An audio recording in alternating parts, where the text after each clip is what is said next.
నమస్కారం, వార్తలకి స్వాగతం. ఈనాటి ముఖ్యాంశాలు. బీసీ సంక్షేమ శాఖపై సమీక్ష నిర్వహించిన సీఎం చంద్రబాబు. పాల్గొన్న ఉన్నతాధికారులు. తెలుగుదేశానికి పార్టీ వ్యవస్థాపక రోజు నుంచి నేటి వరకు వెన్నెముకగా నిలిచిన బీసీల అభ్యున్నతి కోసం అధికారంలోకి వచ్చిన కూటమి ప్రభుత్వం ప్రత్యేక చర్యలు తీసుకోవడం జరుగుతుందని సీఎం చంద్రబాబు వెల్లడి. పుల్వామా దాడిలో వీరమరణం పొందిన అమరవీరుల చిత్రపటానికి నివాళులర్పించిన బీజేపీ రాష్ట్ర అధ్యక్షురాలు దగ్గుపాటి పురంధేశ్వరి. పుల్వామా దాడిలో అసువులు బాసిన జవాన్ల మరణలేదని పురంధేశ్వరి ప్రశంస. దేశానికి సేవ చేయడం ద్వారా తమ జీవితాలను అంకితం చేసిన అసాధారణ వ్యక్తులు జవాన్లు అని కితాబ్.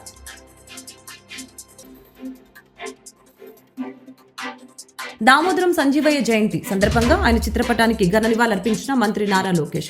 నిజాయితీకి నిరాడంబరత్వానికి మారుపేరు దామోదరం సంజీవయ్య అని లోకేష్ ప్రశంస.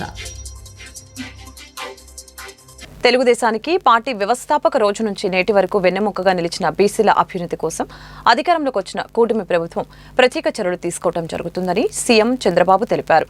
బీసీల అభివృద్ధి, సామాజిక న్యాయంలో భాగంగా ముఖ్యమంత్రి నారా చంద్రబాబు నాయుడు వెలగపూడి సచివాలయంలో బీసీ సంక్షేమ శాఖపై సమీక్ష నిర్వహించారు.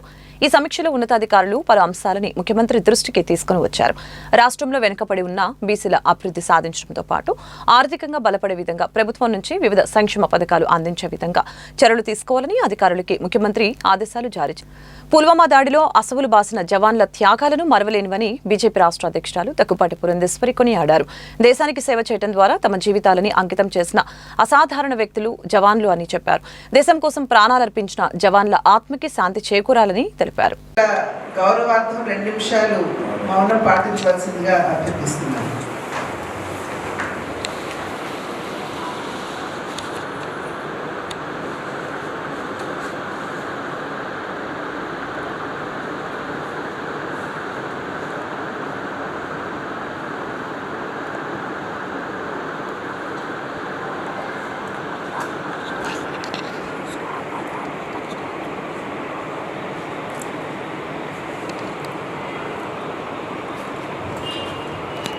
ఓం శాంతి శాంతి శాంతి. ఈరోజు మనందరికీ తెలుసు, 41 మంది భారత్ మాత ముద్దు బిడ్డలు భారత్ మాతను రక్షించుకునే విధిలో భాగంగా వారు జీవితాలని, వారి ప్రాణాలని కోల్పోవడం జరిగింది.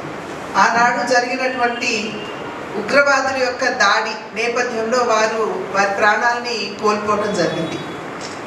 ఇందాక అడ్డూరు శ్రీరామ్ గారు మాట్లాడుతున్నటువంటి సందర్భంలో వారు చెప్పారు ఏ విధంగా భారతదేశ ప్రధాని వారి యొక్క బలిదానాన్ని గుర్తించడం మాత్రమే కాకుండా ప్రతిసారి కూడా 2014 సంవత్సరానికి ముందు కనుక దేశంలో ఉన్నటువంటి పరిస్థితులు కనుక ఒక్కసారి ఆకలింపు చేసుకున్నట్లయితే అంతకుముందు ప్రతిసారి పొరుగు దేశం నుండి ఉగ్రవాదులు మన దేశంలోకి చొచ్చుకుని వచ్చి మన సైనికుల్ని హతమార్చి, ఒక రకంగా చెప్పాలంటే కొన్ని సందర్భాల్లో వారి తలల్ని సైతం తెగనరికి వారి దేశానికి మొమెంటోస్గా తీసుకెళ్లేటువంటి పరిస్థితి మన దేశంలో ఉండేది.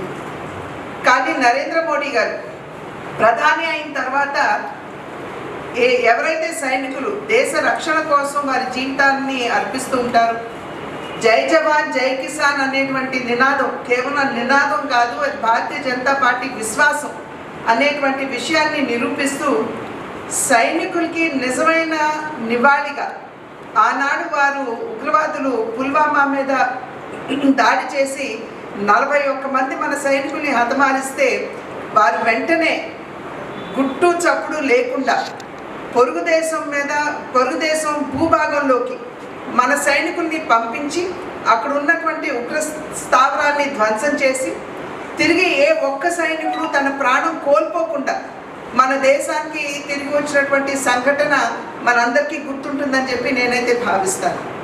ఇది ఒక రకంగా చెప్పాలంటే నిజమైన నివాళి. 2014 సంవత్సరానికి ముందు కళ్ళప్పగించి చూసినటువంటి భారతదేశం ఇవాళ తనకున్నటువంటి బలాన్ని నిరూపిస్తూ ఎవరైనా సరే మా సైనికుడు ఒంటి మీద చేయి వేసినట్లయితే ప్రతి సైనికుడి వెనుక 140 కోట్ల మంది భారతీయులు నిలబడి ఉన్నారు అనేటువంటి విషయాన్ని మోడీ గారు నిరూపించడం జరిగింది. ఇది చెప్పాలంటే నిజమైన నివాళి అని చెప్పి మనం అందరం కూడా గుర్తించాలి. భారత్ మాతా కీ జై. అది మాత్రమే కాకుండా సైనికులకి సంబంధించినటువంటి అనేక సమస్యలు వన్ ర్యాంక్ వన్ పెన్షన్ ఏదైతే ఉందో అనేక దశాబ్దాలుగా అదొక సమస్యగా చూపిస్తూ దాన్ని ఎక్కడా కూడా పరిష్కరించకుండా ఇంతకు ముందు ఉన్నటువంటి ప్రభుత్వాలు కాలం వెల్లబుచ్చినట్లయితే నరేంద్ర మోడీ గారు వచ్చిన తర్వాత దాని మీద ఒక నిర్ణయం చేసి వన్ ర్యాంక్ వన్ పెన్షన్ ఏదైతే ఉందో ఆ సమస్యను కూడా పరిష్కరించినటువంటి వైనాన్ని ఖచ్చితంగా మనం అందరం కూడా ఇక్కడ గుర్తించవలసినటువంటి అవసరం ఉన్నది. అదేవిధంగా మన సైనికులు మన బార్డర్స్లో ఏవైతే మన భౌగోళికపరమైనటువంటి సరిహద్దులు ఉంటాయో అక్కడ వారు ప్రాణాలొడ్డి వారు క్షణక్షణం ఏమవుతుందో తెలియనటువంటి సందిగ్ధంలో కూడా దేశ రక్షణ చేస్తున్నటువంటి సందర్భంలో వారికి సరి అయినటువంటి ఎక్విప్మెంట్ కూడా లేకుండా వేసుకునే బూట్లు కావచ్చు, ధరించేటువంటి యూనిఫామ్ కావచ్చు, లేదంటే వారికి ఇచ్చేటువంటి బుల్లెట్ ప్రూఫ్ వెస్ట్ జాకెట్స్ కావచ్చు, వారికి సప్లై చేసేటువంటి ఆయుధాలు కావచ్చు, ఎటువంటివి అవన్నీ కూడా నాణ్యత లేనటువంటివి. అప్పట్లో వారికి అందేటువంటి విషయం ఇక్కడ ఉన్నటువంటి సైనికులు ఖచ్చితంగా మాజీ సైనికులు నిజాయితీకి నిరాడంబరత్వానికి మారుపేరు దామోదరం సంజీవయ్య అని విద్యాశాఖ మంత్రి నారా లోకేష్ తెలిపారు. దేశంలోని తొలి దళిత సీఎంగా సంజీవయ్య జీవిత ప్రస్థానం స్ఫూర్తిదాయకమని ప్రశంసించారు. సంజీవయ్య జయంతిని అధికారికంగా జరుపుకోవటం తెలుగు జాతికి గర్వకారణమని అన్నారు. దామోదరం సంజీవయ్య జయంతి సందర్భంగా నారా లోకేష్ సంజీవయ్య చిత్రపటానికి ఘన నివాళులర్పించారు. గన్నవరం వైఎస్ఆర్సీపీ నేత మాజీ ఎమ్మెల్యే వల్లభనేని వంశీకి విజయవాడ కోర్టు 14 రోజుల రిమాండ్ విధించింది. వంశీని హైదరాబాద్లో అరెస్టు చేసిన పోలీసులు విజయవాడ కోర్టులో హాజరుపరిచారు.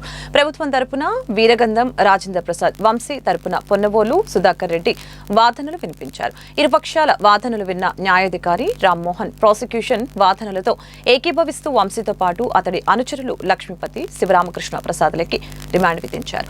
పోలీసులు వారిని విజయవాడలోని జిల్లా జైలుకి తరలించారు.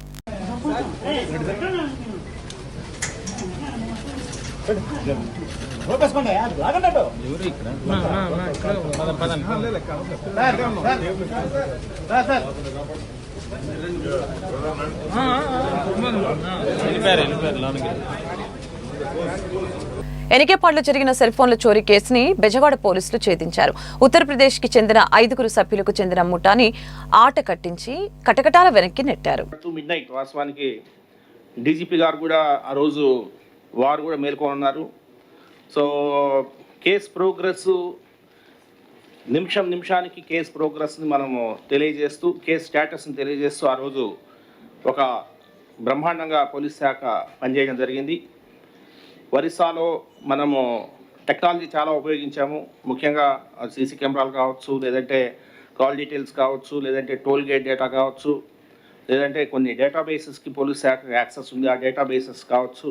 మొత్తం మీద ఒక చిన్న క్లూని పట్టుకొని మనము చాలా పెద్ద రికవరీ చేయడం జరిగింది. ఈ మధ్యన మీరు చూస్తే సురక్ష అనే కార్యక్రమం మనం చేపట్టాం. ఈరోజు వరకు దాదాపు 1050 కెమెరాస్ ఇన్స్టాల్ చేసి మనము వాటి ద్వారా పర్యవేక్షిస్తున్నాము. చాలా అద్భుతమైన ఫలితాలు వస్తున్నాయి.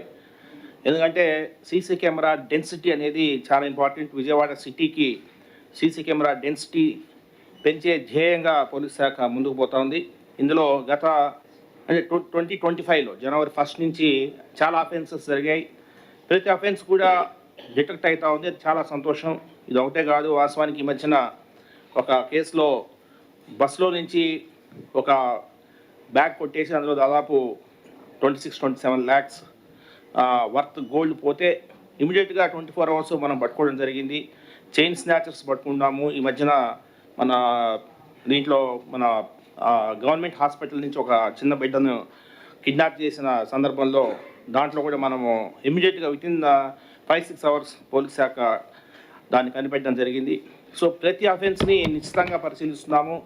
ప్రతి అఫెన్స్ ఈ మధ్యన దొంగతనాలు ముఖ్యంగా కృష్ణాంగ పోలీస్ స్టేషన్ పరిధిలో ఆర్టీసీ బస్ స్టాండ్ ఏదైతే ఉందో ఆర్టీసీ బస్ స్టాండ్ చుట్టూరా దాదాపు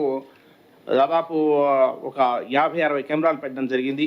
రైల్వే స్టేషన్లో పెడుతున్నాము. ఈరోజు కొన్ని రైల్వే స్టేషన్లో ఎస్ఎన్పురం పోలీస్ స్టేషన్ పరిధిలో ఇంకొన్ని ఈరోజు సీసీ కెమెరాలు పెట్టబోతున్నాము. వెస్ట్ రైల్వే స్టేషన్లో కూడా పెట్టగలుగుతున్నాం. ఎందుకంటే ఒక నేరస్తులకి ఒక భయం కలగాలి అనేది పోలీస్ శాఖ ధ్యేయం. ఈ సురక్ష పవర్ ఏదో చూపించాలి. సురక్షా కమిటీస్ ద్వారా మనము అద్భుతమైన ఫలితాలు సాధించాలి. డిటెక్షన్ అనేది గట్టిగా పెంచితేనే ప్రివెన్షన్ జరుగుతుందన్న ఉద్దేశంతో భారీ ఎత్తున ఈ కార్యక్రమాన్ని చేపడుతున్నాము. ముఖ్యంగా గ్రామానికి కూడా ఈ సీసీ కెమెరాలు విస్తరించాలనే ఆలోచనలో త్వరలోనే జగైపేట కాన్స్టిట్యున్సీలో సీసీ కెమెరా లేని గ్రామం లేకుండా చర్యలు చేపడుతున్నాము. ప్రతి గ్రామంలో కూడా ఒక కనీసం 4 సీసీ కెమెరాలు ఉన్న ధ్యేయంతో ముందుకు పోతున్నాము. చాలా అద్భుతంగా మనకు ఫలితాలు వస్తున్నాయి. అదేవిధంగా అపార్ట్మెంట్స్, విజయవాడ సిటీ కమిషనరేట్ పరిధిలో దాదాపు 3000 అపార్ట్మెంట్స్ ఉన్నాయి. ప్రతి అపార్ట్మెంట్ కూడా బయటకు కెమెరా పెట్టాలా, బయటకు కనీసం 3 కెమెరాలు బయట, అంటే లోపల కారిడార్స్లో వాళ్ళ ప్రైవేట్ స్పేసెస్లో పెట్టుకోవడం కాకుండా బయటకు పెడితే పరోపకారం. ఎందుకంటే నేను నా కెమెరా బయటకు పెడితే అది వేరే పక్కనున్న అపార్ట్మెంట్ కావచ్చు, నేబర్హుడ్లో ఉన్న మన వ్యక్తికి ఇది ఉపయోగపడుతుంది. ఎందుకంటే కొన్ని వేల కెమెరాలు మన దగ్గర ఉంటే ముద్దాయి ఆ కెమెరాని మాస్క్ చేయడమో లేదంటే వైర్స్ కట్ చేయడం చేసినా కూడా పక్కా పార్కింగ్ దొరికిపోతారు. వాస్తవానికి ఈ కేసు ఉమ్మడి కృష్ణా గుంటూరు జిల్లాల పట్టభద్రుల ఎమ్మెల్సీ ఎన్నికల్లో ఎన్డీఏ కూటమి బలపరిచిన ఆలపాటి రాజేంద్ర ప్రసాద్ భారీ మెజారిటీతో గెలిపించాలని విజయవాడ తూర్పు ఎమ్మెల్యే గద్దె రామ్మోహన్ పిలుపునిచ్చారు. మొదటి ప్రాధాన్యత ఓటు ఆలపాటికి వేయాలని ఓటర్లను కోరారు.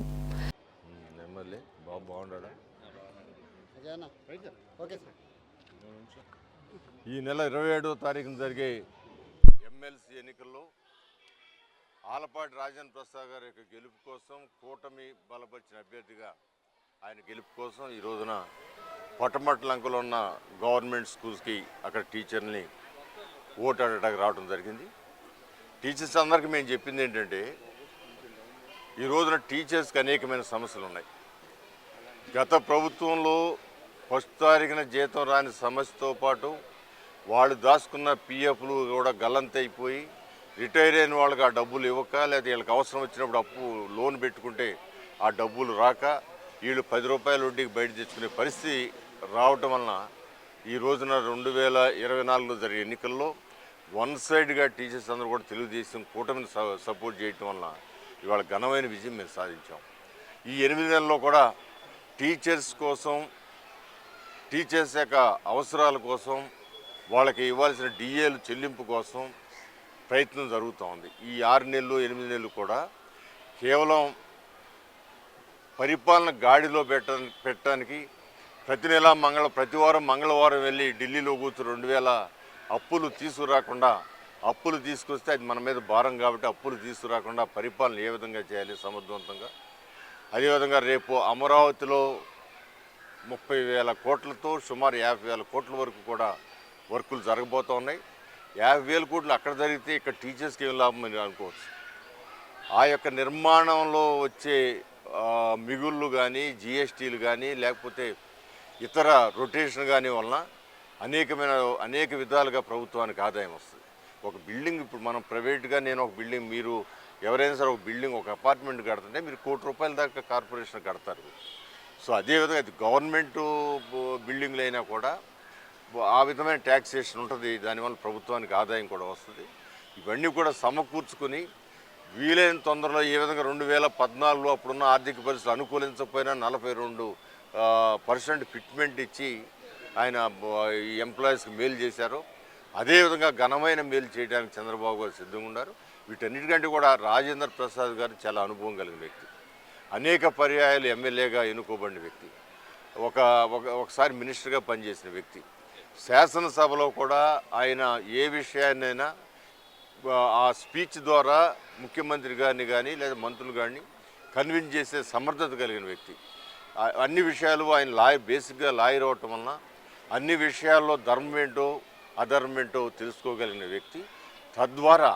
తద్వారా ఖచ్చితంగా ఇక్కడ టీచర్స్ సమస్యలు ఎప్పుడు కూడా ఆయన టీచర్స్ లేదా గ్రాడ్యుయేట్స్ ఉన్నప్పుడు గ్రాడ్యుయేట్స్ ఏ సమస్య ఉందో తెలుసుకునే దానిలో టీచర్స్ యొక్క సమస్యల్ని సమర్థవంతంగా చట్టసభల్లోనూ, అదేవిధంగా పర్సనల్గా ముఖ్యమంత్రి గారితో, నారా చంద్రబాబు నాయుడు గారితో, అదేవిధంగా పవన్ కళ్యాణ్ గారితో లేదా లోకేష్ బాబు గారితో వీళ్ళందరితో కూడా చర్చించి సాధించగల అవకాశాలు మెరుగుంటాయి. కాబట్టి నేను అందరిని కూడా రిక్వెస్ట్ చేశాను, మీకు యూనియన్లు ఉంటాయి కానీ ఈసారికి మనం అనేకమైన నష్టపోయినాం కదా సంవత్సరాలు.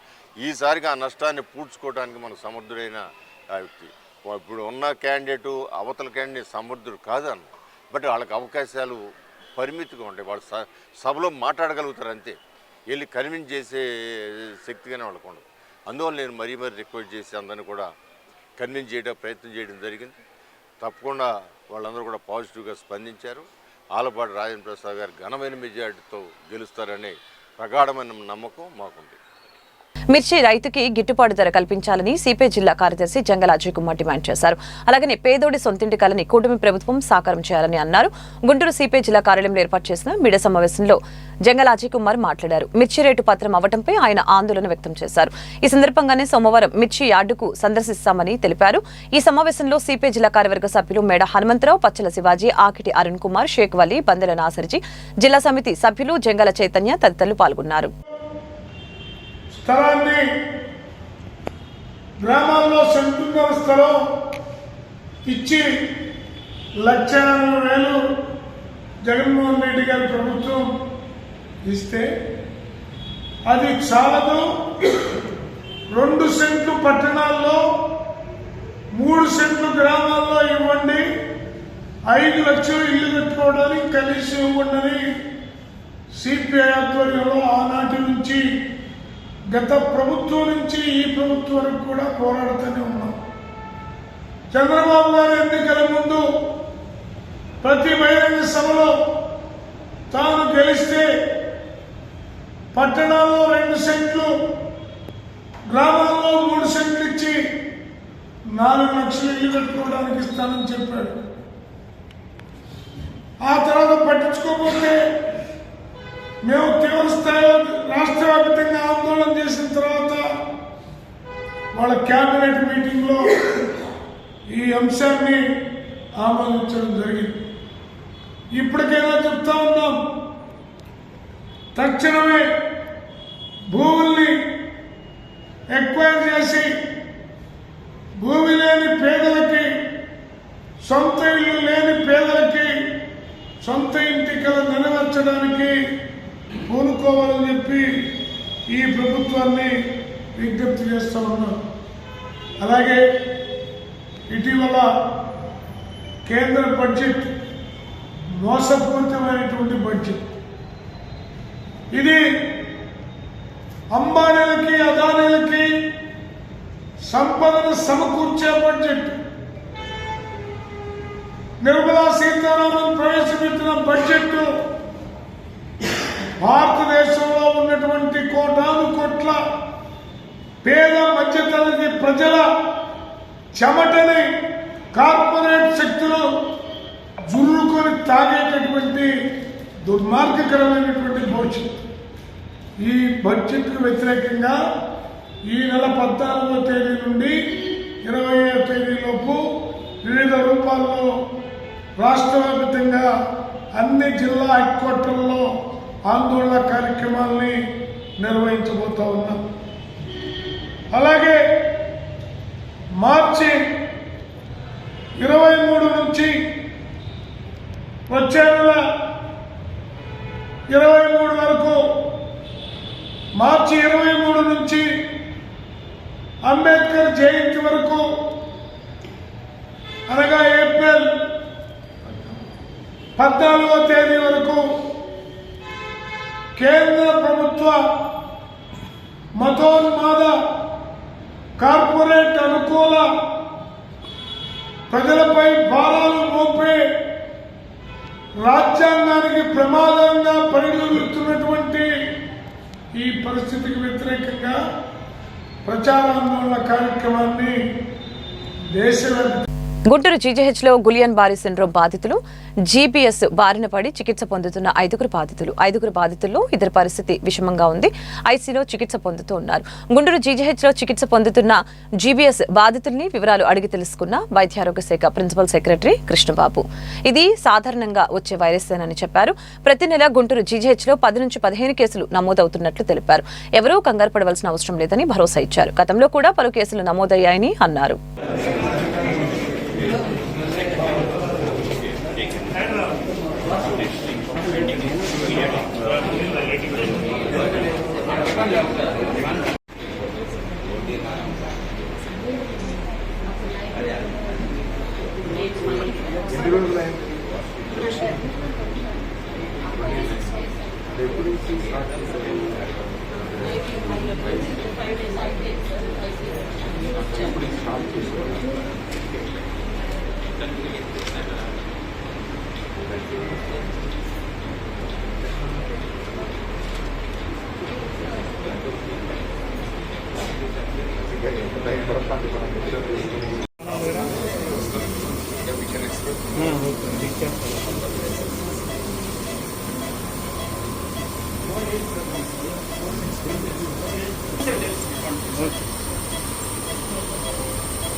వార్తలు ముగించే ముందు ముఖ్యాంశాలు మరొకసారి.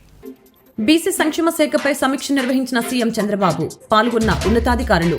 తెలుగుదేశానికి పార్టీ వ్యవస్థాపక రోజు నుంచి నేటి వరకు వెన్నెముకగా నిలిచిన బీసీల అభ్యున్నతి కోసం అధికారంలోకి వచ్చిన కూటమి ప్రభుత్వం ప్రత్యేక చర్యలు తీసుకోవడం జరుగుతుందని సీఎం చంద్రబాబు వెల్లడి. పుల్వామా దాడిలో వీరమరణం పొందిన అమరవీరుల చిత్రపటానికి నివాళులర్పించిన బీజేపీ రాష్ట్ర అధ్యక్షురాలు దగ్గుపాటి పురంధేశ్వరి. పుల్వామా దాడిలో అసువులు బాసిన జవాన్ల మరణలేదని పురంధేశ్వరి ప్రశంస. దేశానికి సేవ చేయడం ద్వారా తమ జీవితాలను అంకితం చేసిన అసాధారణ వ్యక్తులు జవాన్లు అని కితాబ్.